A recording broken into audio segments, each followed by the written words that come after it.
Hey fellow collectors, I'm Anthony with Anthony's Comic Book Art, and look who I have in my booth. The Hall of Fame comic book artist, Steve Epting. Come on, Mr. Epting. So we're here at Heroes Con. You live in North or South Carolina? South Carolina. Oh, South Carolina. Okay, yeah. So I always get to see you here the past 20 years. Yeah, I've been coming here 20 years too. Yeah. And these are 20 years old right now.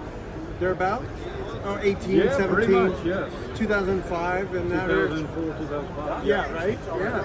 So we have here these beautiful Ed Brubaker, right? Written, and Steve Epting illustrated Captain America pages. And I had a few. Yeah. This is the issue where you killed Cap off. And they're chasing Crossbones. Yes, correct. They're chasing Crossbones because they thought he did it. Or That's correct, yeah. Did he do it?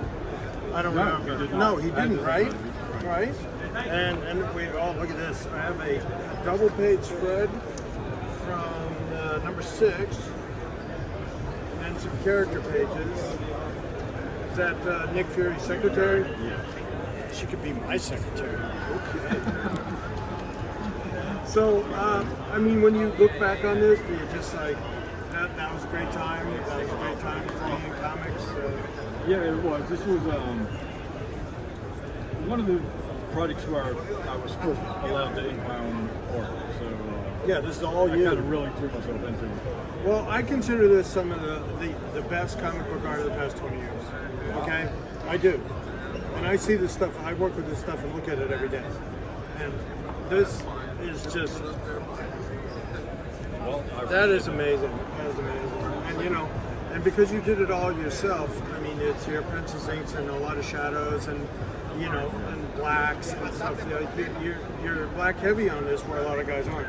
Right. You know, and that really makes a difference. You know, your light sources on this, how you moved your light sources to this.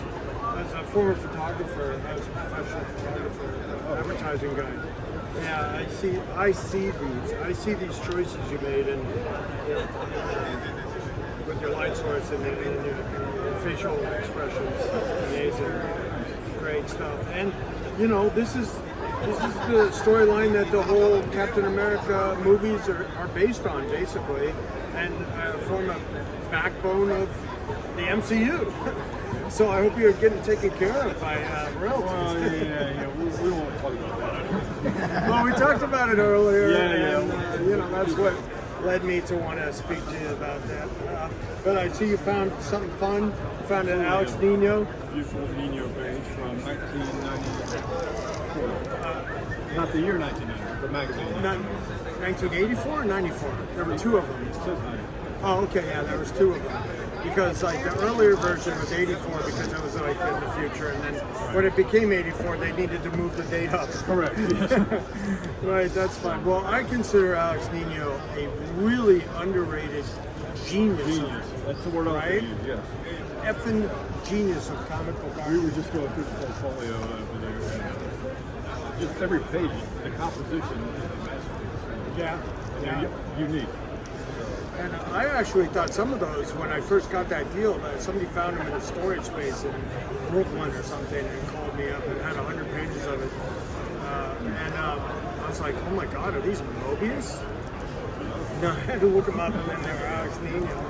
But yeah, he was kind of mimicking Mobius on some of those. But these ones are his gray tones for the black and white magazine. Yeah. So that's fun that you found something that stimulated your eye as an artist yourself, and I appreciate that.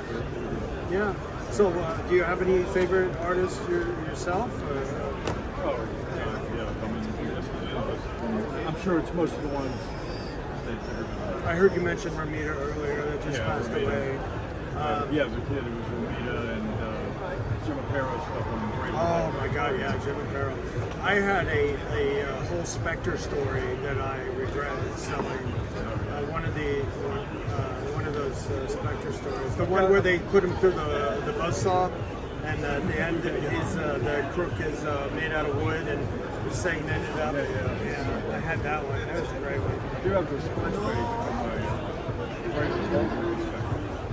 Okay. It's one. Batman Spectre? 18, Yeah. somewhere around there. Yeah, but the Spectre stuff was that was the best stuff ever. Yeah. That was the stuff that when I was a kid, because we're probably about the same age, and I was reading it. I was at 74, so I was 10 years old reading that Spectre stuff, and it was like, wow. Yeah. You know, that was like kind of PG-13. You know, rated R. You know, the featured kills in each story, like running through the buzzsaw, freezing them and crushing them, whatever. You know, different. Yeah, they were fun. They kind of broke the mold for DC especially. Right. Yeah. Anybody else? Well, Romita, what are your memories of John Romita Sr.? When I started reading Spider-Man comics at Los Angeles. Yeah, me too. But the Like I said, we're the same age. I'm 68. But you know, the Marvel Tale came out too. So you got to see that too. And when I was a kid, I didn't realize it was reprints. I was just reading them. Like, wow. So Yeah. that's where I just started. Because I'm most nostalgic about Ross Andrews Spider-Man, like the Spider Buggy issue and that kind of stuff. Yeah, I have the best page with the Hammerhead and Spider Buggy issue. I love that. So yeah. When we talking about Andrew yesterday about business or not, No, somebody else. Okay, yeah. Andrew Page is All right, now we know. No, they get locked up. I mean, there's people like myself. I have examples. I'm more of an example collector. I don't have to have everything, you know, but I have a page with like Molten Man, that Molten Man on the train issue. You know, remember that one? And Green Goblin and a Gwen Stacy clone issue and that kind of stuff. So yeah, I remember those. And I think my favorite Spider-Man stuff that Romita did was the Gil Kane, John Romita inked Spider-Man. Because that, I think, in my opinion, you know, Gil was a more dynamic penciler and more, you know, But Romita put that polish on it. yeah, but that polish, that look, yeah, I want that. It's like a Joe Sinnott ink page. Right. You know, I want Joe Sinnott inks. I don't want, you know, his pencils. I mean, he was a great penciler. I mean, that's why we lost him. You know, from issue 5 to 30 something, because he went and did the Pope, and you know, for that other company, he drew it. What was it, the Tower or something like that? Yeah. So he went and did those because they were going to pay him so much more than Marvel, and we had to endure. You know, those guys that kind of filled in on Kirby until he came back and then, you know, hit the stride. Yeah. And when they hit their stride, that was the best stuff in the history of comics, you know, right? Yeah, you could definitely make that case. Yeah. Right? So, what's on your agenda? What are you doing lately? I'm currently drawing a World War II comic book. Oh, cool. It's a follow-up to one we did a couple years ago, TKO. Okay. Any chance of getting that licensed and sold off and optioned or whatever? I suppose there's always a chance, you never know. Yeah. But, he was sitting right next to me at Terrificon last year, so I said hi to him a few times. yeah, I still have not met across face to face, but maybe going to Baltimore this year. That's cool. Well, we look forward to seeing that, and thanks for chatting with me for a few minutes. I know you said it wasn't your nature to talk about it, but see, I hope I made it painless. Thank you, Mr. Epting. I really appreciate getting to know you better this trip, and looking forward to the new work that you have available, and always appreciating that Hall of Fame run you did on Captain America. Well, I appreciate it.